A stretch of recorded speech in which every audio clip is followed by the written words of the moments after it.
On se rend à Chisasibi, dernière communauté accessible par la route située dans le nord du Québec. Ici, on est à 1400 km au nord de Montréal.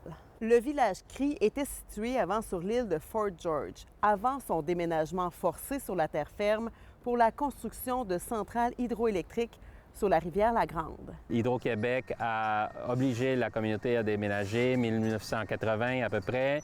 Après ça, ils ont détruit tous les bâtiments sur l'île.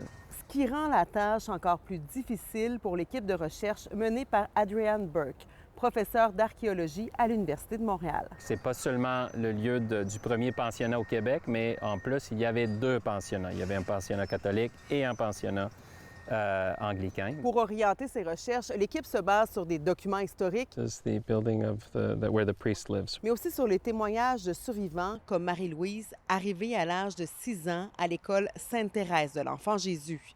Ici, il y avait une école ici que j'ai vécu. Son mari, Georges, était au pensionnat Sainte-Philipps.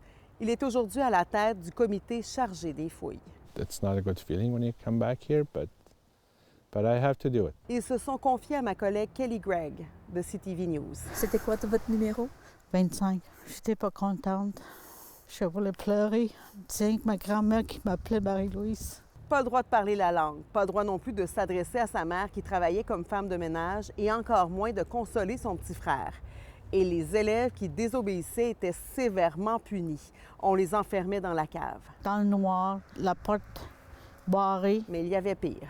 The priest used to come to our dorms, which was not very nice. Le travail de recherche sur le terrain est ardu et prend du temps. L'an passé, des chiens spécialisés dans la recherche de restes humains ont pointé des sites d'intérêt. Autour des géoradars de sillonner le terrain. Une pelle mécanique retire le remblai.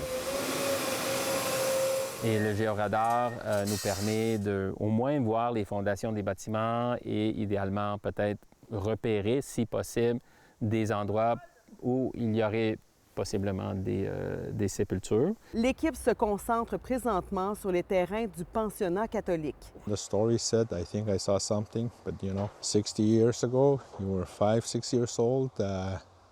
You're not certain, but we just want to be sure. Selon le Centre national pour la vérité et la réconciliation, au moins 33 enfants seraient morts dans l'un ou l'autre des pensionnats de Fort George. On parle ici de décès causés par des maladies comme la tuberculose. Il y aurait aussi des cas de malnutrition et de mauvais traitements. Kelly, tu es allée sur le terrain et il y a d'autres recherches qui ont été faites dans les archives médicales notamment qui tentent à démontrer qu'il y aurait d'autres enfants décédés pendant leur séjour au pensionnat. Oui, on sait qu'il y a entre 30 et 40 qui sont décédés, la plupart des maladies, mais malgré d'avoir un cimetière catholique qui est anglican, il ne sait pas exactement où les enfants sont enterrés.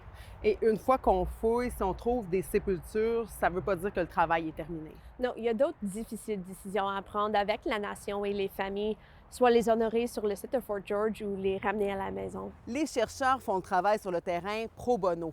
D'ailleurs, l'enveloppe de 226 millions de dollars d'Ottawa pour soutenir les recherches sur le site des deux anciens pensionnats de Fort George est presque à sec. Marie-Claude Paradis-Desfossés pour Nouveau Info.